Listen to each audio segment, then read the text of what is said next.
Como é que surgiu a tua... Eu já sei que você não começou na polícia, né? Por onde que você começou? Vamos lá, a história dos concursos. Bem, assim. a minha história começa em 27 de março de 72, quando eu nasci, né? Nasci no interior do Nordeste, especificamente no Rio Grande do Norte, cidade de Currais Novos, cidade semiárido. Imagina só, na década de 70, a vida no interior do Nordeste era bastante difícil, minha família muito humilde.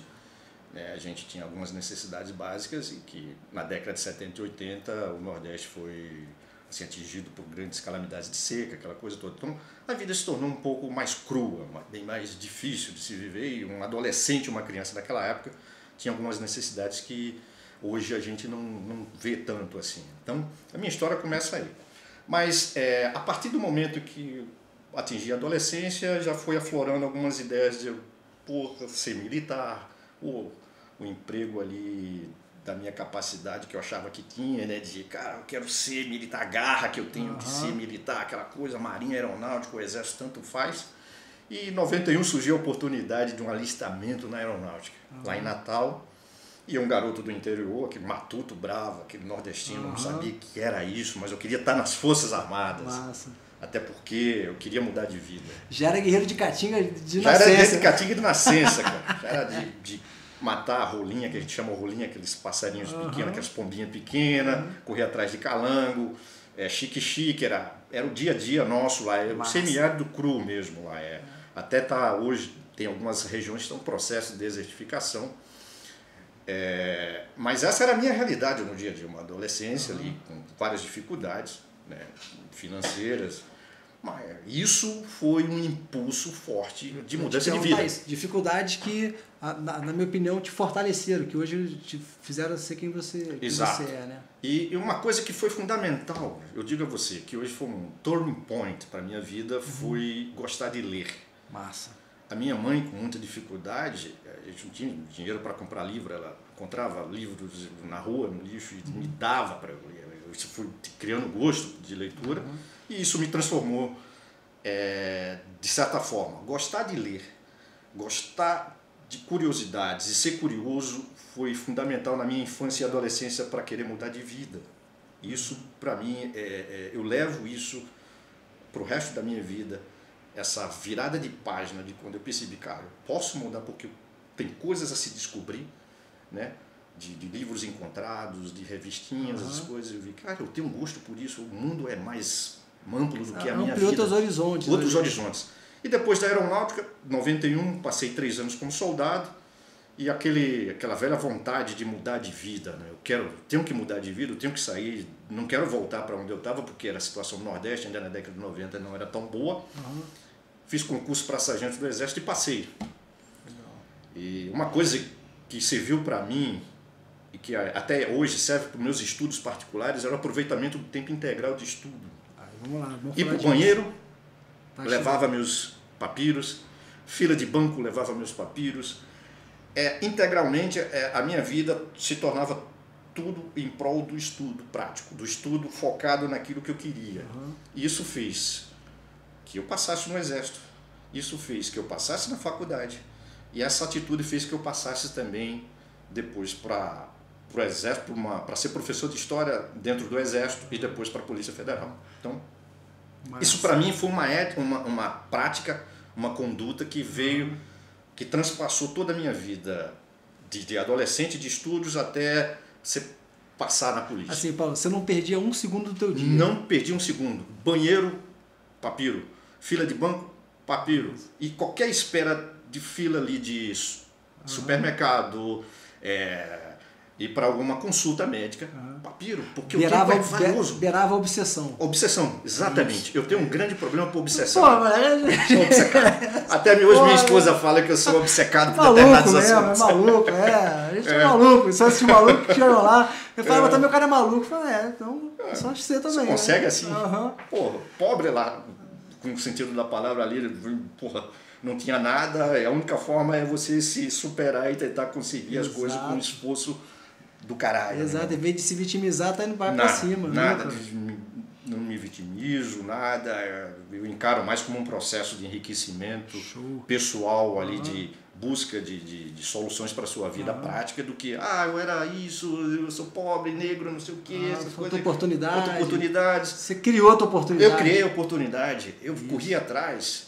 Né? Não significa que a minha receita vale para todo mundo. Eu acho que não, as receitas são individuais. Ela pode servir de exemplos ali, respingar num exemplo ou outro, mas que as experiências são individuais, mas que de certa forma elas podem inspirar, né? Um sentido prático. Há coisas que a gente pode generalizar, né? Não quer dizer que vai se repetir exatamente aquilo, mas que a gente pode espelhar, vamos dizer assim, né? Esse lance do tempo, cara, tem muito isso, cara, porque assim, dinheiro você perde, depois você ganha e tal. O tempo não interessa, o tempo passou, isso aqui passou, não volta mais, já era. A coisa mais importante que a gente tem na vida é o nosso tempo. Então, aproveitar muito bem o tempo, eu também sou obsessivo com isso aí, obcecado com esse negócio, cara. Também tem uma obsessão por temas e determinadas coisas que não perde tempo. Você não perca. Assim. Exato. Aí, você falou de faculdade, você fez faculdade, já deu uma adiantada aí, né? Que você falou que estava dando aula de História, então... Eu já era sargento do Exército, em 99 fiz faculdade de História, uma faculdade que eu gosto, um assunto que eu gosto, era História ou Psicologia. E optei por História por ser temas que desde a minha infância eu acompanho de ler histórias, antiguidade, época moderna, guerras. E isso tem me envolvido também, de certa forma, em alguns temas pessoais hoje. Né? E por 4 anos de História, tive grande satisfação em 2004, fui aprovado no curso de Administração do Exército para ser professor de História. Cara, eram 5 vagas, eu fui o 8º. Olha só. Aí fiz todos os testes, mas eu não fui. Ainda bem, porque depois teve a polícia imediata. Os planos de Deus já estavam se revelando depois ali. As coisas já estavam se abrindo ali. Em 2004 abriu aquele vasto concurso para a Polícia Federal. Foi o mesmo concurso. Era a mesma coisa que, assim, beleza, eu não passei no Exército, mas eu estava tão azeitado ali na engrenagem que agora eu vou tentar a Polícia Federal, que era o meu sonho já de uns 2 anos atrás. Porque quando eu era criança lá no Nordeste, eu via a Polícia Federal como algo extremamente secreto. A imagem da Polícia Federal na década de 80 e 70 no Nordeste era uma coisa de outro mundo. Eram os caras que a gente nunca via. Não, se a Federal vier aqui, vai resolver. Tipo o MIB, né? Tipo o MIB, né? Esses caras, não, que é Federal. Os caras vieram aqui, quem são esses caras? Que a gente não vê, só vê eles escutar.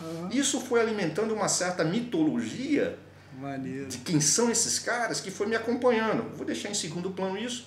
Meu sonho imediato era ser militar. Era mais palpável, né? Era mais palpável. Você conseguia ver, né? Estava na frente ali, né? O alistamento, depois concurso para Exército, fui sargento do Exército, 10 anos. E depois surgiu a Polícia Federal a partir de 98, 2000, já estava tomando uma proeminência, as operações, tudo. Eu comecei a vislumbrar melhor, que era uma possibilidade. E foi abrindo aquela vontade, lá quando eu era criança, de saber, quem são esses caras? Quem são esses caras e tal? Aí foi abrir, eu acho que eu quero ser policial federal. Mas esse concurso de PAP, eu fiz esse concurso de PAP. E foi terrível, Foi difícil, provas. Eu nunca estudei tanto na minha vida. Era um concurso que tinha umas matérias diferentes, né? Biologia, química era física. Bem diferente do que eu vinha estudando pra gente. E não estava saindo o edital pra gente, tudo, e saiu pra PAP. Falei, cara, vou estudar pra esse negócio aí. E fiz curso, cara, foram uns 3 meses assim na minha vida que eu mais estudei.